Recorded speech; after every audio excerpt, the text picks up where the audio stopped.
Hello दोस्तों, नमस्कार। स्वागत है आपका एक नए ब्लॉग में। और आज मैं हूँ चीलर खाल में। और यहाँ पर चीलर खाल में जैसे कि आपको पता है कि 88 दिन करीब हो गए हैं। और चीलर खाल और लालडांग जो रोड है, इसके लिए धरने पर यहाँ पर आए दिन मतलब रोज़ प्रदर्शन होता है। जैसे कि आपको पता है कि प्रवीण थापा जी और उनके सहयोगी सब दिल्ली और देहरादून तक जा चुके हैं। और ये बात आपने न्यूज़ और मीडिया के माध्यम से और यूट्यूबर या जैसे भी आपने देखा होगा, फेसबुक के माध्यम से आपको लगता है कि ये बात आपको पता है। लेकिन मेरा भी घर यहाँ नज़दीक होने के कारण चाहता हूँ और बहुत दिनों से कोशिश थी कि मिले, और आज मुझे मौका मिल गया। तो देखिए, ये है चिल्लर खाल। और चिल्लर खाल में देख रहे हैं यहाँ पर ये कुछ बोर्ड लगे हैं। धरना एक ही लक्ष्य एक ही नारा, लालडांग चिल्लर खाल रोड बने हमारा। दोस्तों, मैं बचपन से यहाँ पे रहता हूँ, यानी रहा हूँ, और आज मैं यहाँ से थोड़ा बाहर शिफ्ट हो चुका हूँ। परंतु देखिए, इतना लंबा समय हो गया है और जिसकी हमें आशा थी कि ये रोड बननी चाहिए। और अब हमारी उम्र भी लगभग आपको पता है कि 50 प्लस होना एक बड़ी बात है। और तब से ये रोड ऐसे ही है। और जैसे कि आप अभी मैं आपको दिखाऊंगा आगे जाके रोड की हालत कैसी है। तो दोस्तों, यानी काफ़ी एक बड़ी समस्या है। अगर आप यहाँ से हरिद्वार जाते हैं चीलर खाल कोटद्वार से, तो बाया नजीबाबाद आपको जाना पड़ेगा। समय और पैसे की दोनों बर्बादी होती है।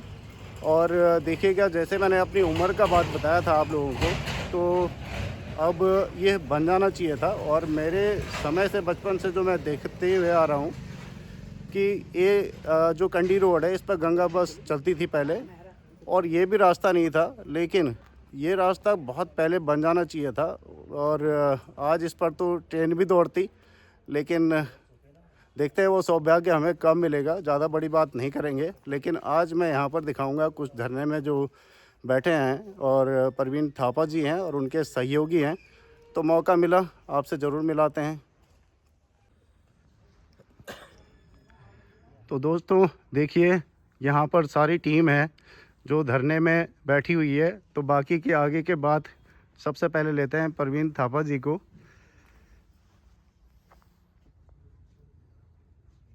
नमस्कार भाई साहब, नमस्कार आपको भी। और ये जो हमारी कोटद्वार लालडांग चिल्लर खाल मार्ग की जो समस्या है, एक अभी तो ज्वलंत समस्या है।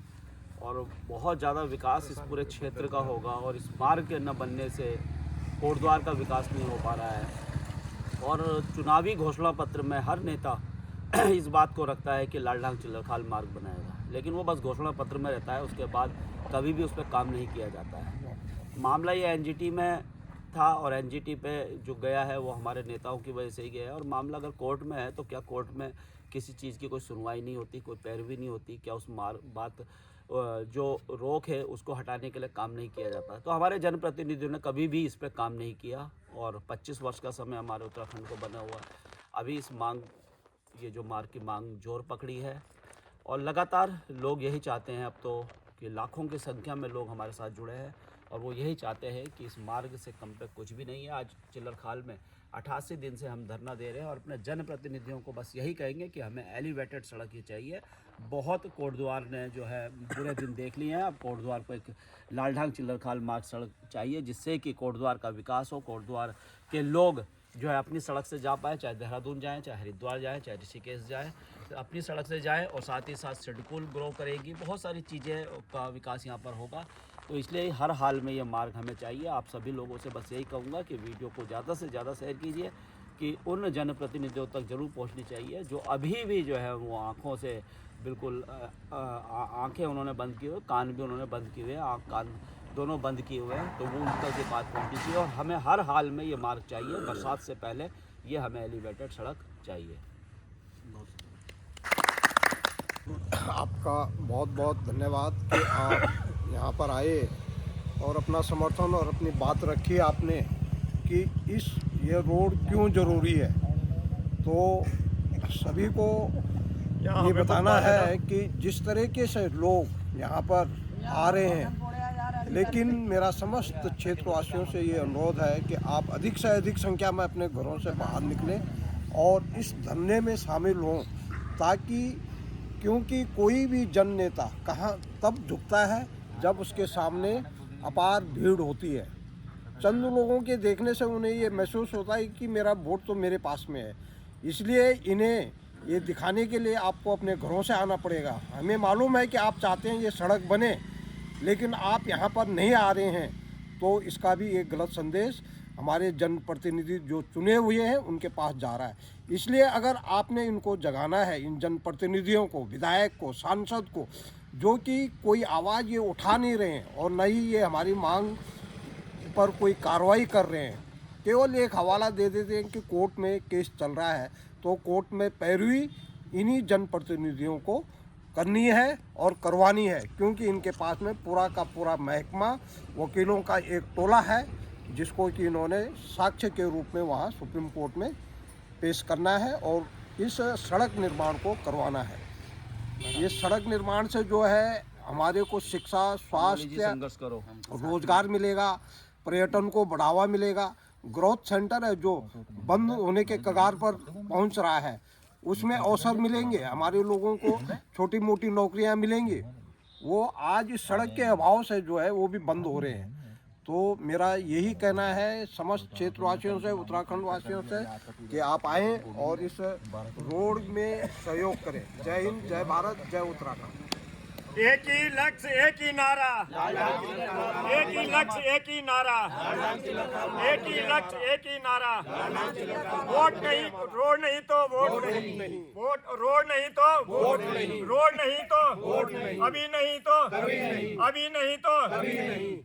तो दोस्तों देखिए, यहाँ पर इस तरह से जो संघर्ष है रोड के लिए, ये पर्सनल हित इसमें किसी भी सज्जन जो यहाँ पर बैठे हैं उनका नहीं है।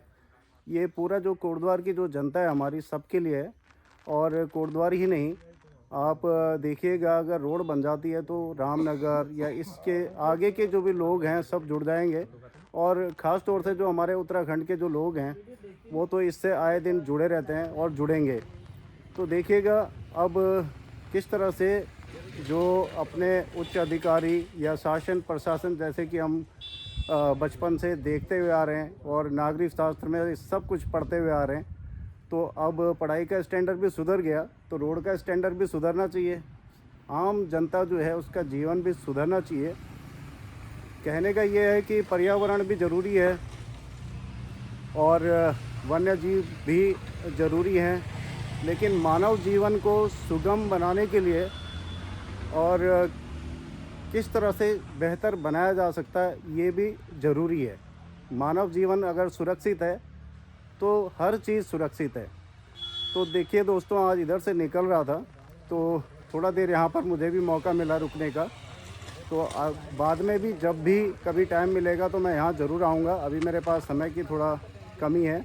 मिलते हैं आगे और दिखाता हूँ आगे की जो फ्रंट लाइन रोड है वो किस तरह से है। तो धन्यवाद आप सभी का, आप सबसे मिलकर बड़ी खुशी हुई और उम्मीद है कि हम सब या आप सब की जो ये मुहिम है इसमें कामयाबी ज़रूर मिलेगी और शासन प्रशासन हमारी बात ज़रूर सुनेगा और हम लोगों का जो कोटद्वार की जनता है, हमारा जीवन जो है सुगम बनेगा।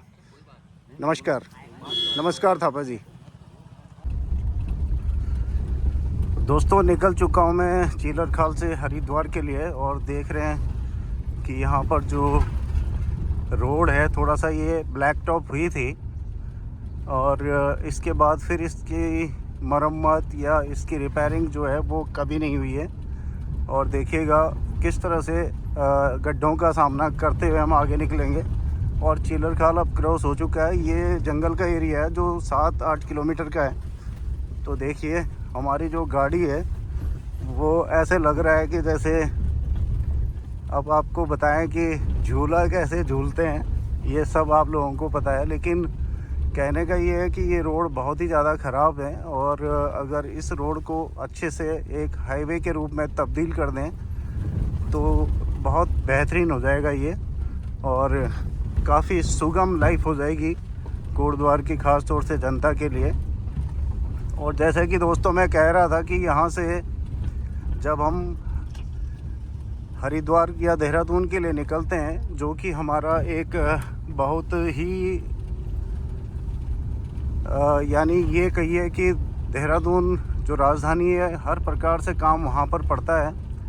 और हॉस्पिटलाइज हो या किसी भी तरह से, जैसे कि बात करेंगे कि यानी कोई भी सुविधा के लिए हमें देहरादून या हरिद्वार ही जाना होता है। और ख़ास तौर से आप देखिएगा कि यहाँ पर हरिद्वार जाने का एक मकसद और भी है।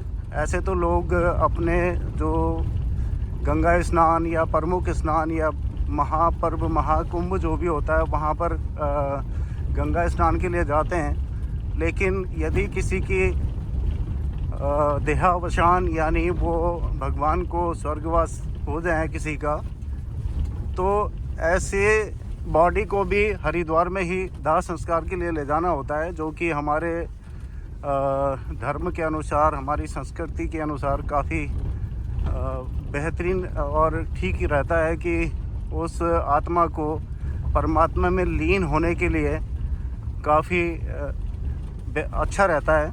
और इस वजह से हरिद्वार भी जाना होता है। तो देखिएगा कि डेड बॉडी को भी नजीबाबाद और इतना दूर घूम के हरिद्वार जाना होता है। तो जैसे कि बहुत सारे लोग अपनी अपनी बात रखते हैं, तो मैंने भी अपनी कुछ बात रखी है। और बात मेन ये है कि मेरी उम्र अभी 50 प्लस हो चुकी है और हम लोगों ने ये जो चीज़ें देखी हैं अभी तक इसमें किसी भी तरह से कोई सुधार नहीं हुआ है। तो ये बहुत ही बेकार बात है। तो इस विषय पर सोचनीय विषय है ये, और उम्मीद है कि अब इस पर जल्दी ही काम होगा। तो देखिएगा, अभी हम चल रहे हैं कच्चे में और ये बस आ रही है जो हिमगिरी एक्सप्रेस की, यानी GMOU गढ़वाल मोटर जो यूनियन है, निगम लिमिटेड है जो ये, इनकी बसें इसी रोड पे चलती हैं। बरसात में ये रोड बंद हो जाता है क्योंकि सिगड्डी सोत, मैली और नलगड्डी सोत इसको अफेक्टेड करते हैं। और सबसे ज़्यादा अफेक्टेड तो जंगलात की तरफ से ही दिख रहा है। और एक बात बताऊं दोस्तों, बहुत पहले की बात है, इसमें हिमालयन कार रैली चलती थी। जो लोग पुराने हैं उनको ये पता था कि बरसात के बाद इस रोड का मेंटेनेंस होता था और मेंटेनेंस के बाद इसमें हिमालयन कार रैली चलती थी और उसके बाद इस रोड को ओपन कर दिया जाता था और इसका मेंटेनेंस भी बहुत अच्छा होता था जंगलात के द्वारा। अभी आप देखेंगे कि एक गाड़ी से 100 रुपीज़ की जो पर्ची कटती है और जंगलात अपना काम तो कर लेती है, लेकिन रोड पे काम कौन करेगा। तो अब थोड़ा मेरी उम्र ज़्यादा होगी, नहीं तो मैं भी गैंती बेलचा लेके यहीं पड़ा रहता। परंतु खैर जैसा भी है आपको दिखाएं, ये है फ़िलहाल रोड की कंडीशन। तो अभी दिखाएंगे आपको थोड़ा सा आगे कि क्या क्या चीज़ें और अफेक्टेड करती हैं इसको। तो दोस्तों ये देखिएगा, अभी मैं पहुंच चुका हूं सिगड्डी सोत। और सिगड्डी सोत जो है वो ये देखिए, इसका बहाव जो है वो जा रहा है अपना, फ़िलहाल यहाँ पर नॉर्थ से साउथ या वेस्ट के लिए बोलेंगे। और आप ये रोड देखिए, साइड में कट मार के अलग अलग तरीके से इस रोड को हर बरसात में निकाला जाता है। और बरसात के बाद यहाँ पर बहुत सारी रेत जमा हो जाती है। तो अभी आप देख रहे हैं कि कम है, लेकिन अब हम चलेंगे मेन सिगड्डी सोत के ऊपर। यानी एक नाला है जो बरसाती नाला है, बरसात में ये काफ़ी उफान पर होता है। और इसके ऊपर जो देख रहे हैं, अभी देख रहे हैं एक बाइक वाले भाई साहब भी आ रहे हैं। और तो ये जो हैं लग रहे हैं कि कोई फॉरेस्ट से ही होंगे, वर्दी पहनी हुई है। तो देखिएगा, यहाँ पर एक पुल बन रहा था 2 साल पहले, इस पे काम शुरू हुआ था इस पुल पे। दोस्तों ये देखिए, इस तरीके का एक पुल बन रहा था यहाँ पे। अब उस समय कौन शासन प्रशासन में थे और अब कौन है, तो अभी की हालत दोस्तों ये है।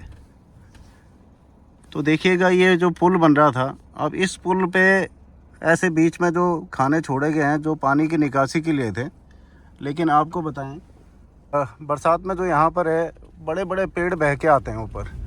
और अगर पेड़ किसी यानी किसी एग्जिट पर अगर लग गया तो वो साइड की दीवार को तोड़ देगा। जैसे कि आप देख रहे हैं कि इधर से पानी ने अपना रुख बना लिया था और अब आप देख रहे हैं कि गाड़ी को ऊपर चढ़ने में भी थोड़ा सा दिक्कत आ रही है।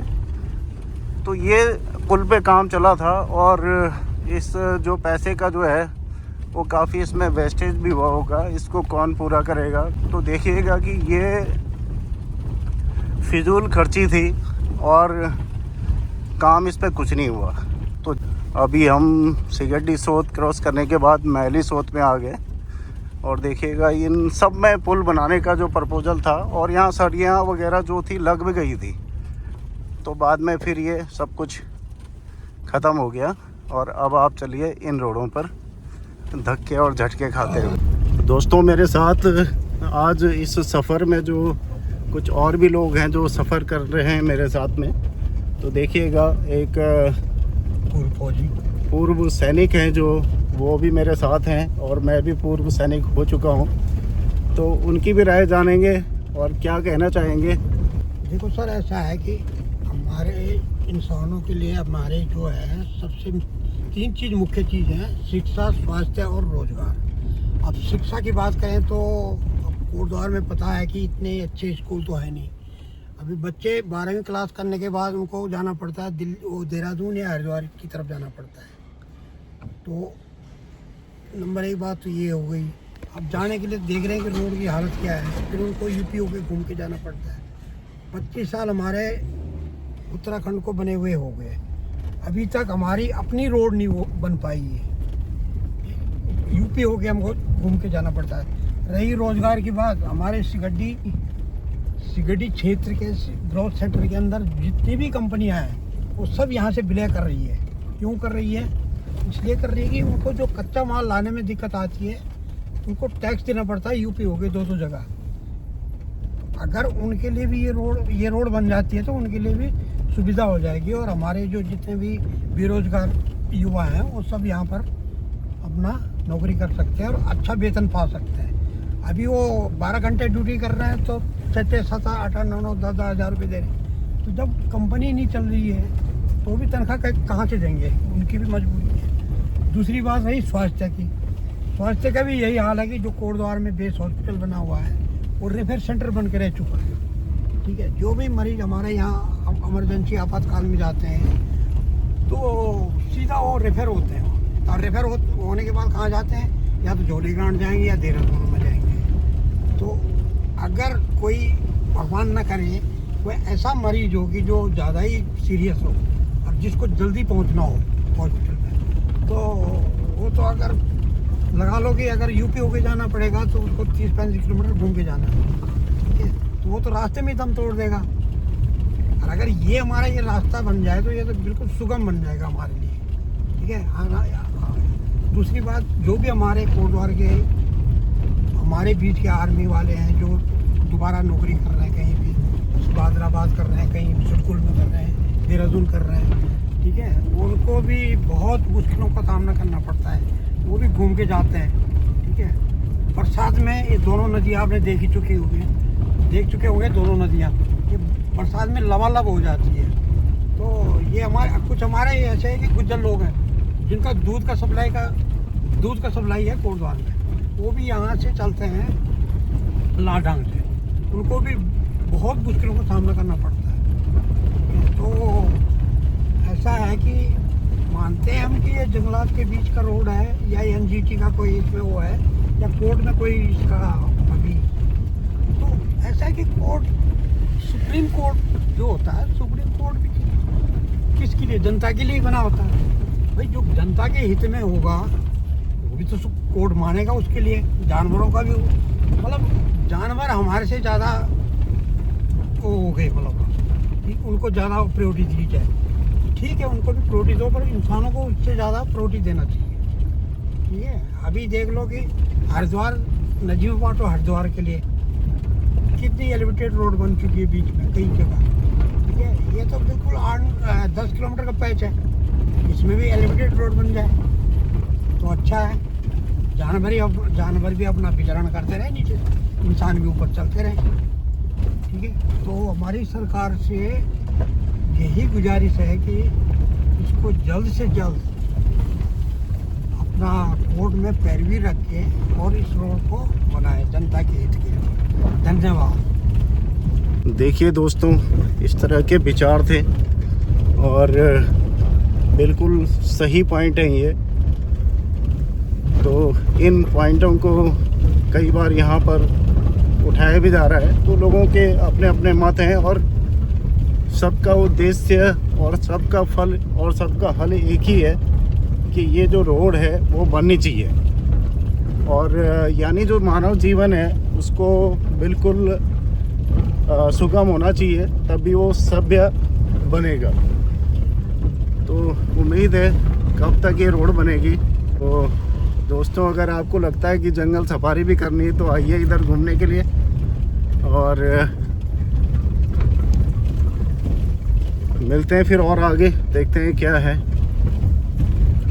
तो दोस्तों देखिए, अब मैं पहुंच चुका हूं काफ़ी जो जंगल का एरिया था उससे बाहर निकल के, और जगह का नाम है चमरिया। ये लेफ़्ट साइड में जैसे कि आप देख रहे हैं। तो ये जो जगह है, पहले रोड जो थी वो जाती थी थोड़ा जंगल के अंदर से, लेकिन अभी इस रोड को आबादी के करीब से डाला गया है। लेकिन अभी देखिएगा यहाँ पर आबादी का भी 4-5 किलोमीटर का एरिया है और इस रोड का भी मेंटेनेंस नहीं है, ज़ीरो।